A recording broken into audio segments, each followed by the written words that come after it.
A chance encounter. Jasmine Brooks pushed her cleaning cart down the empty hallway of Henderson Publishing House, the wheels squeaking softly against the polished marble floor. At 24, she had grown accustomed to the silence of the building after hours, when the busy editors and executives went home to their families. This was her world now, the quiet kingdom of mops and dusters, where she could think and dream without interruption. The job was supposed to be temporary. Just 6 months ago, she had graduated with a degree in English literature, bursting with ideas and ambition. But life had other plans. Her mother's medical bills kept piling up, and student loans demanded payment. So here she was, cleaning the offices of people who worked in the industry she longed to join. Tonight felt different somehow.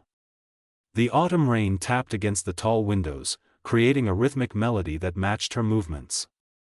As she approached the executive floor, Jasmine noticed a light still burning in one of the corner offices.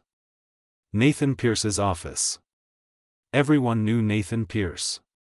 At 32, he was the youngest senior editor in the company's history, known for discovering talented writers and turning unknown manuscripts into bestsellers. He was also known for being impossibly demanding, working late into the night, and expecting perfection from everyone around him. Jasmine had seen him only a few times, always from a distance. Tall and lean, with dark hair that never seemed quite tamed, and intense gray eyes that missed nothing. He barely acknowledged the cleaning staff, which suited Jasmine just fine. The last thing she needed was attention from someone who might notice she spent her breaks reading the manuscripts left carelessly on desks. The note falls.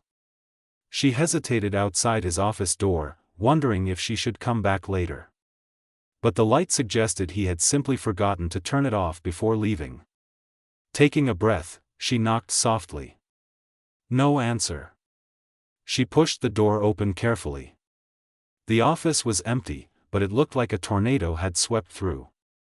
Books were stacked in precarious towers on every surface, manuscripts covered the desk in overlapping layers, and sticky notes decorated the walls like yellow confetti.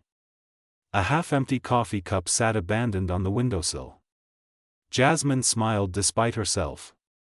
For someone so precise about deadlines and quality, Nathan Pierce certainly lived in organized chaos.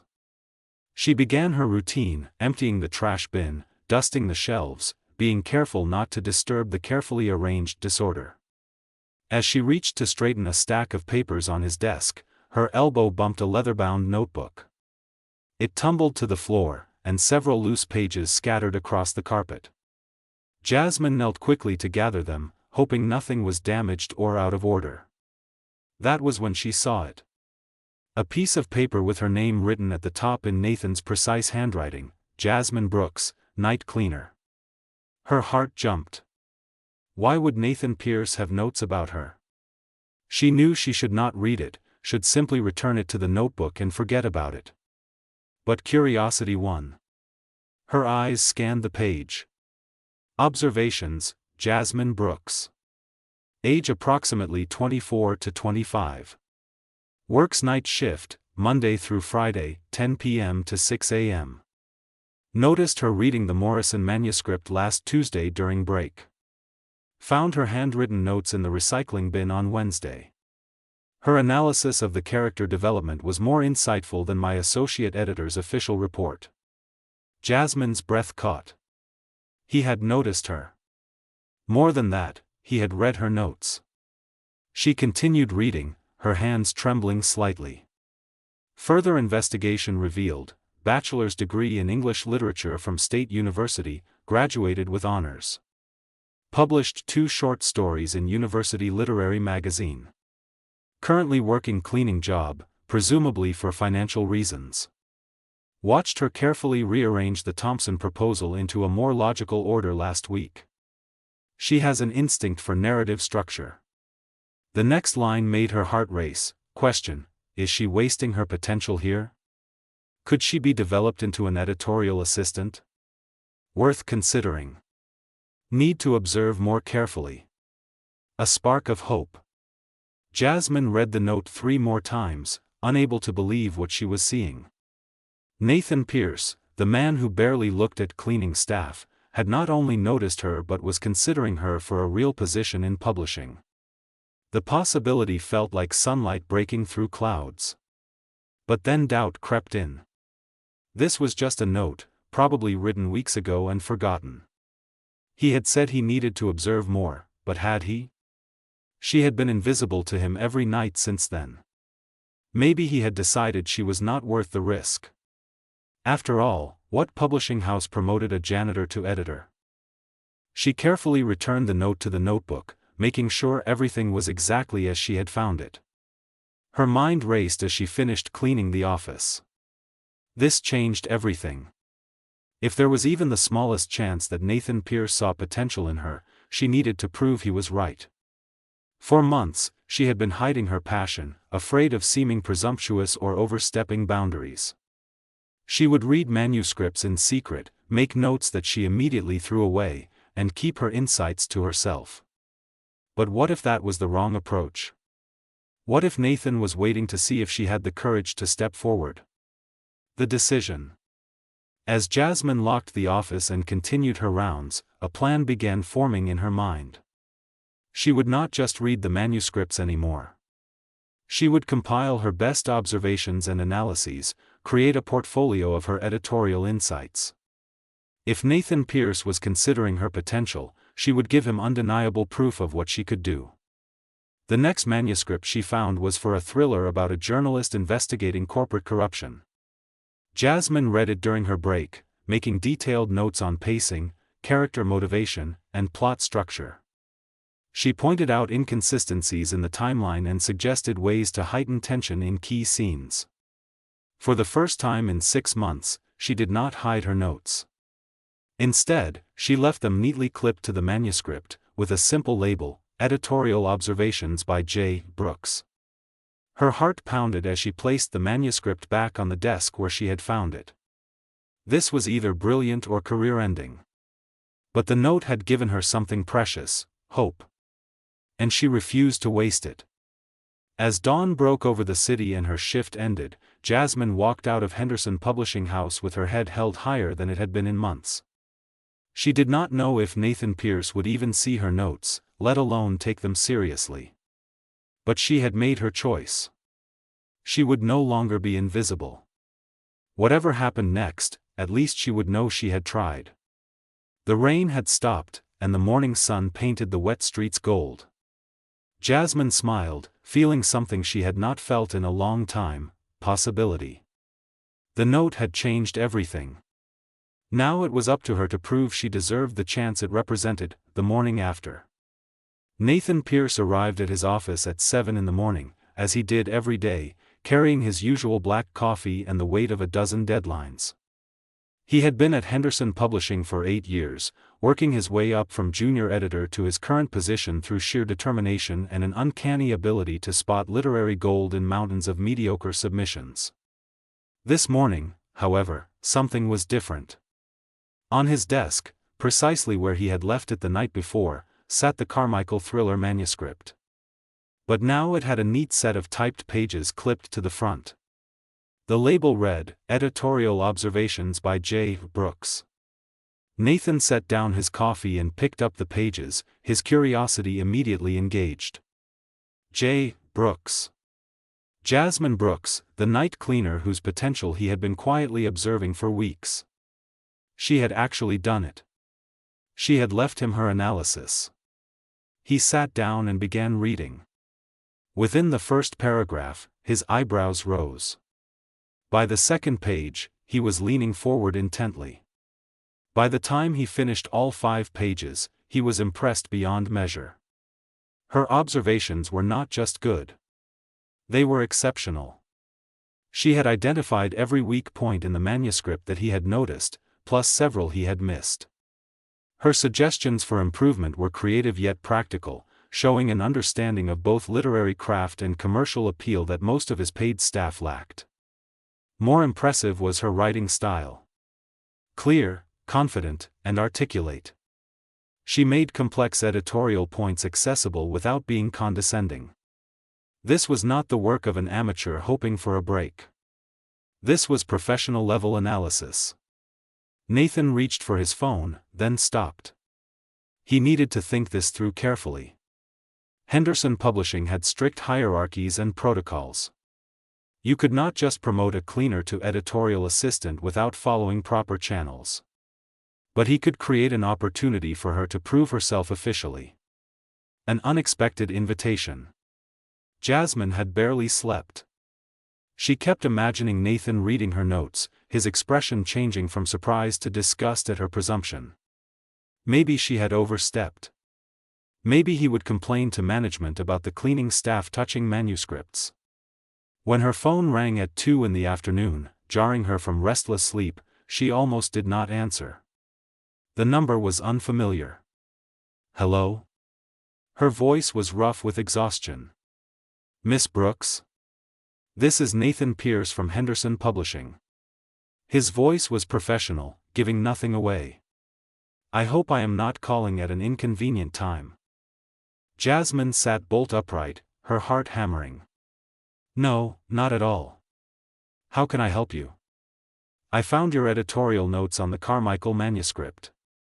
They were quite insightful. He paused, and Jasmine held her breath. I would like to discuss them with you.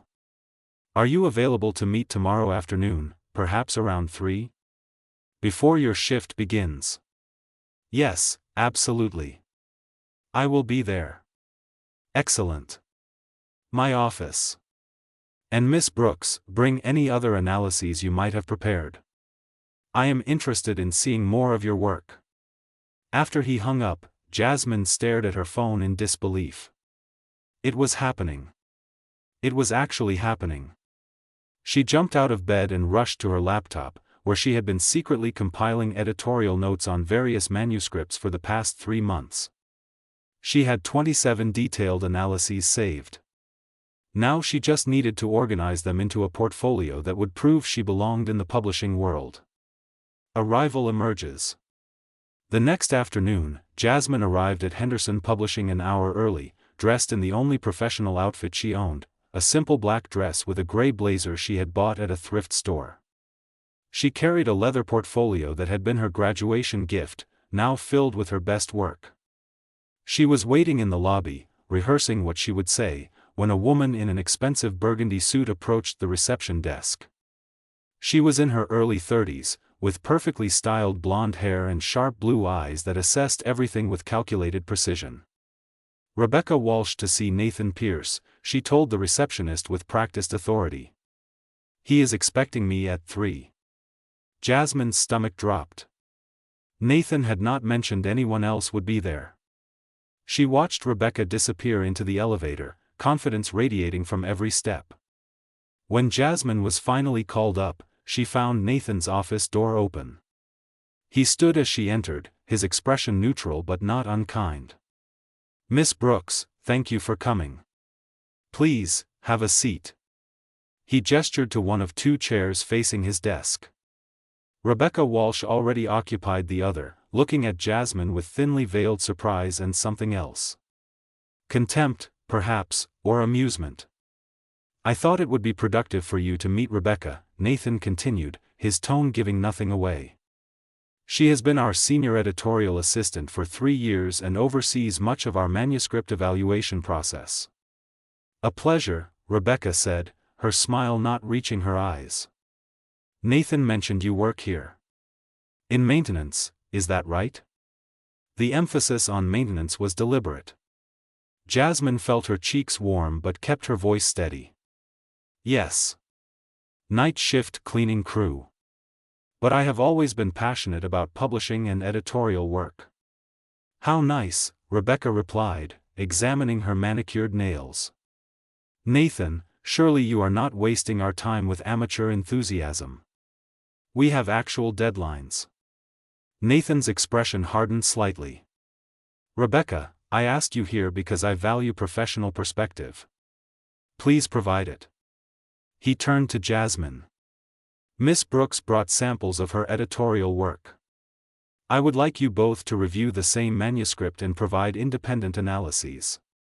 Consider it an informal evaluation. He handed them each a thick manuscript.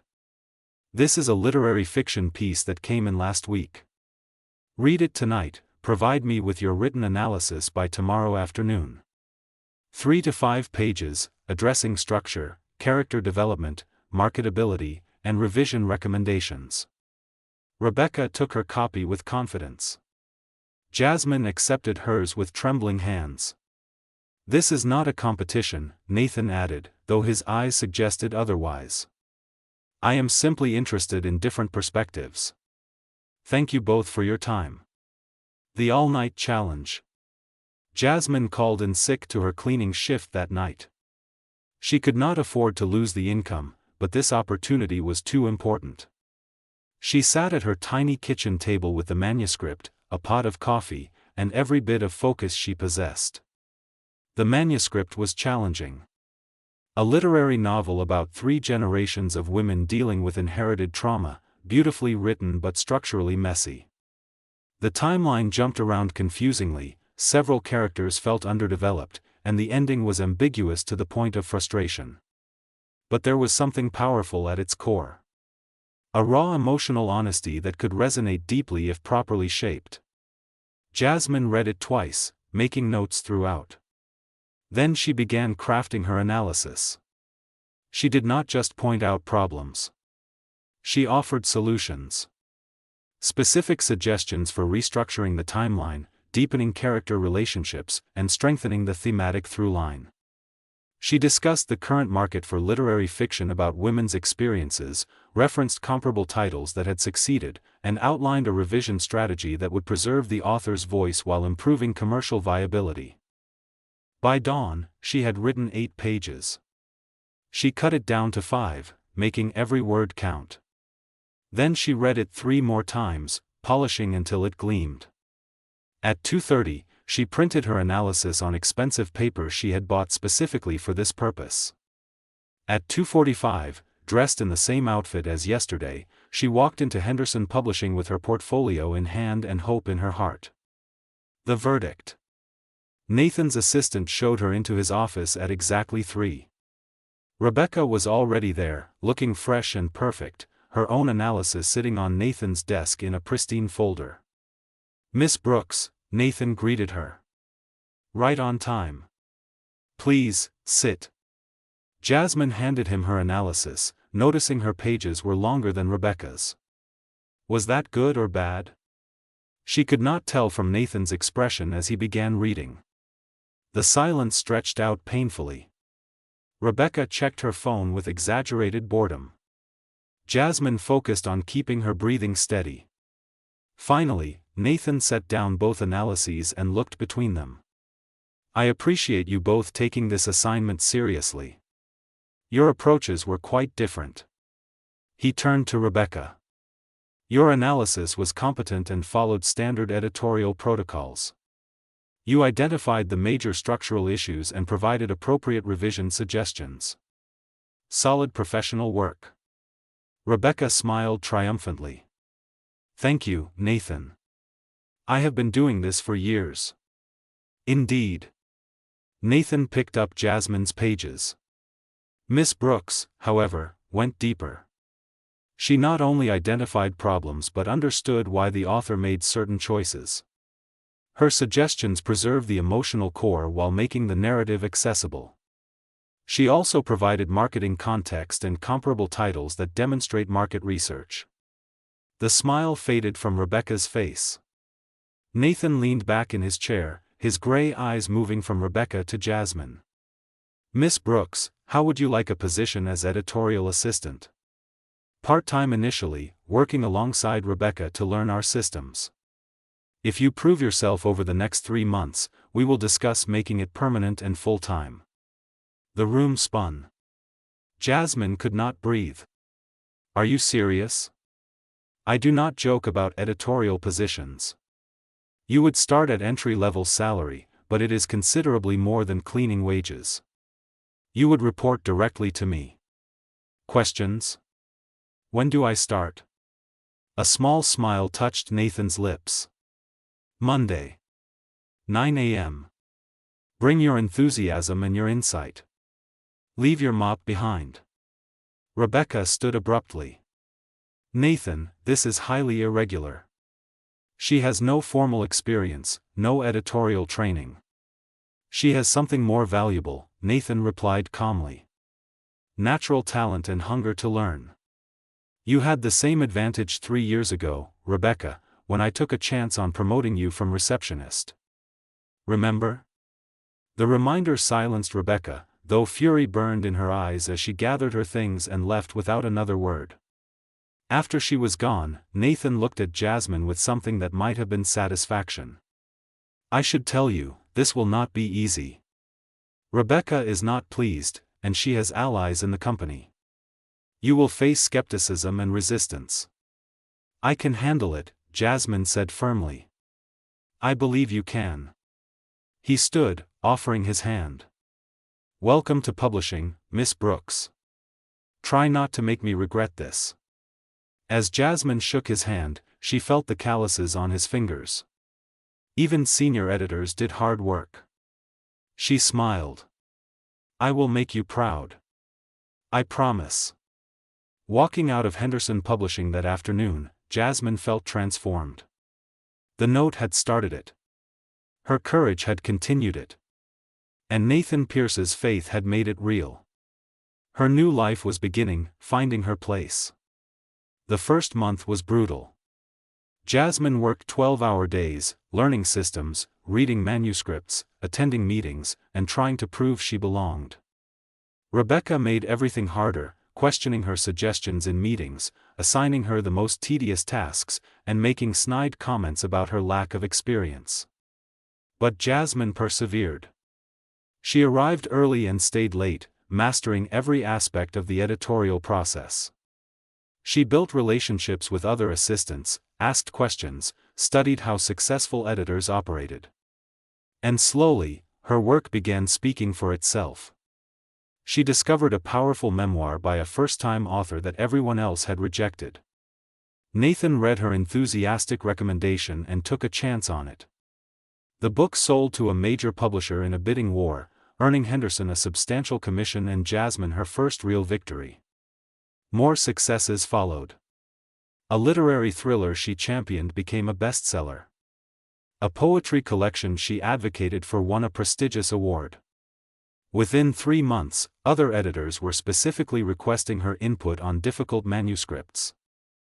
Nathan watched her progress with quiet satisfaction. He had been right about her potential. But he was discovering something else, something he had not expected. Working closely with Jasmine, seeing her passion and dedication, witnessing her growth, he was developing feelings that went far beyond professional admiration. Late nights and revelations. It started with late-night manuscript sessions. Nathan would invite Jasmine to stay after hours to discuss challenging projects. They would debate character motivations, argue about narrative structure, and bond over their shared love of storytelling. One rainy Thursday evening, 3 months into her new position, they were alone in his office reviewing a manuscript that was almost perfect but not quite there. The ending is wrong, Jasmine insisted, pacing in front of his desk. The protagonist should not choose the safe option. It contradicts everything we know about her character. The safe option is what readers want, Nathan countered. Happy endings sell books. Then readers deserve better. She stopped pacing and looked at him with fierce conviction. We should push them to want more complex, honest endings. This character would never abandon her principles for comfort. Making her do so just to please the market betrays her and the reader. Nathan studied her, this remarkable young woman who had appeared in his life like a comet. You really believe that? That we have a responsibility to challenge readers, not just entertain them. Do you not? She challenged him right back. He smiled, a genuine smile that transformed his usually serious face. I used to. Before I became so focused on sales numbers and market trends. You remind me why I fell in love with publishing in the first place. The word love hung in the air between them. Jasmine felt her breath catch. There was something in Nathan's expression, in the way he was looking at her, that had nothing to do with manuscripts or publishing. Nathan, she began, then stopped, uncertain. He stood slowly, moving around the desk until only a few feet separated them. Jasmine, I need to tell you something. And it is probably inappropriate and possibly unethical, but I cannot keep pretending I do not feel it. Her heart raced. What? I have been in this business for 8 years. I have worked with dozens of talented people. But none of them has challenged me, inspired me, made me feel alive the way you do. He ran a hand through his perpetually messy hair. I am falling for you. I probably have been since the moment I read that first note you left on the Carmichael manuscript. Jasmine's world tilted. You cannot. I am your assistant. This could destroy both our careers. I know. Which is why I have been fighting it for months. But tonight, watching you defend your principles so fiercely, I realized I cannot keep lying to myself. He stepped back, creating distance. You do not have to feel the same way. And it will not affect your position here, I promise. But I needed you to know the truth. Jasmine looked at this complicated man who had given her a chance when no one else would. Who saw potential in a janitor reading manuscripts during breaks. Who challenged her to be better every single day. And she realized she had been falling for him too. I feel it as well, she whispered. But I worked so hard to get here. I cannot risk my career for a relationship that might not work. Nathan nodded, pain flickering across his face. I understand. Forget I said anything. We will keep things professional. But Jasmine stepped forward, closing the distance between them. I did not say I wanted to forget. I said I am scared. There is a difference. The complication. Before Nathan could respond, the office door opened suddenly. Rebecca stood in the doorway, her expression a mixture of shock and triumph. Working late again, I see, she said coldly. How cozy. Jasmine and Nathan had not been touching, but the intimacy of the moment was obvious. Rebecca's eyes gleamed with malicious satisfaction. Rebecca, what do you need? Nathan's voice was carefully neutral. Just dropping off the contract revisions you requested. But I can see you are busy. She placed a folder on his desk, her gaze moving between them.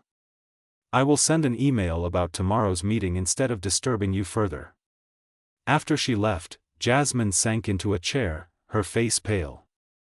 She is going to tell everyone. Make it seem like you promoted me because of personal interest, not merit. Let her talk, Nathan said firmly. Your work speaks for itself. 3 major acquisitions in 3 months. Other editors requesting your input. You have earned your position. It will not matter if people think I slept my way here. Jasmine's voice cracked. Everything I have built will be destroyed.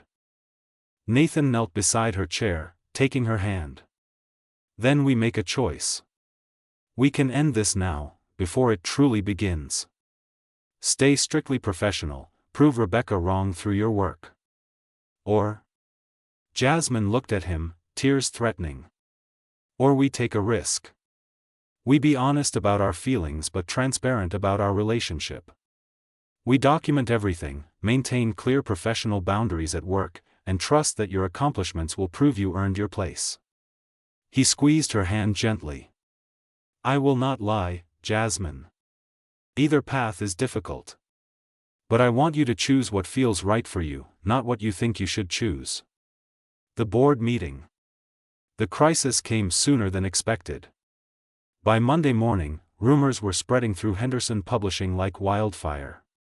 Rebecca had talked, and she had embellished. According to office gossip, Nathan and Jasmine had been involved for months, and her promotion was entirely based on their relationship. Henry Morrison, the CEO, called an emergency meeting. Nathan, Jasmine, Rebecca, and 2 HR representatives gathered in the executive conference room.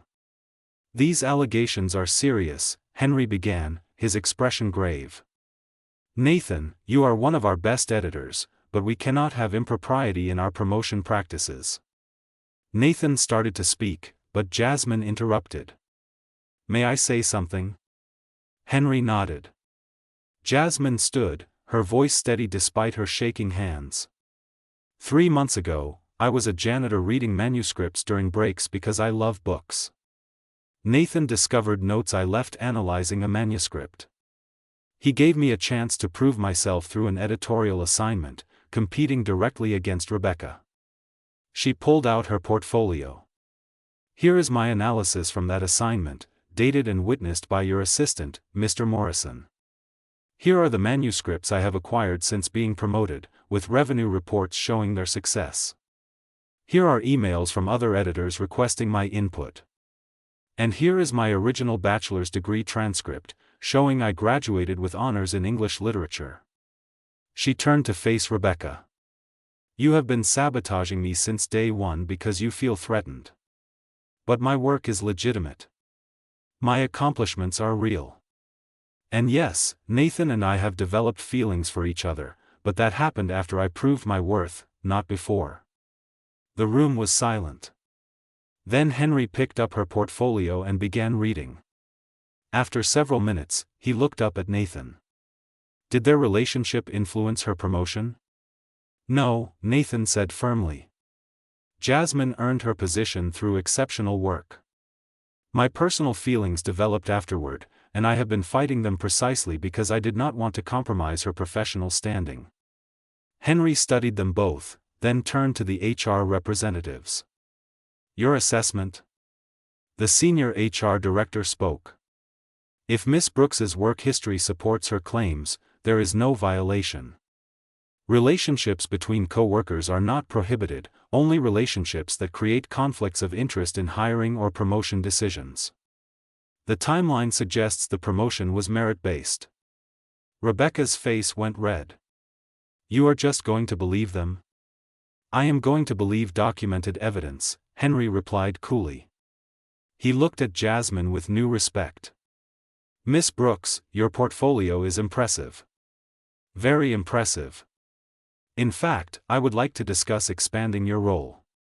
We need someone with fresh perspective in our literary fiction division. New beginnings. 2 weeks later, Jasmine moved into her own office, officially promoted to junior editor. Rebecca had quietly resigned after an investigation revealed she had been falsifying expense reports for months. The rumors about Jasmine had faded, replaced by genuine respect for her editorial instincts. Nathan met her at a small cafe across from the office after work. This was their first official date, no manuscripts, no deadlines, just two people taking a chance on something real. I am terrified, Jasmine admitted over coffee. What if this does not work? What if people were right to question us? Nathan reached across the table, taking her hand. Remember that note you found? I wrote it because I saw something special in you, something that had nothing to do with attraction. Your mind, your passion, your insight. That is what I fell for first. Everything else just made it more complicated. And better, Jasmine added softly. And better, he agreed. Jasmine, I cannot promise this will be easy. Office relationships never are. But I can promise I will never make you choose between your career and your heart. You deserve both. Jasmine thought about how far she had come. From janitor reading stolen manuscripts to editor with her own office. From invisible to valued. From surviving to thriving. And now, possibly, from alone to loved.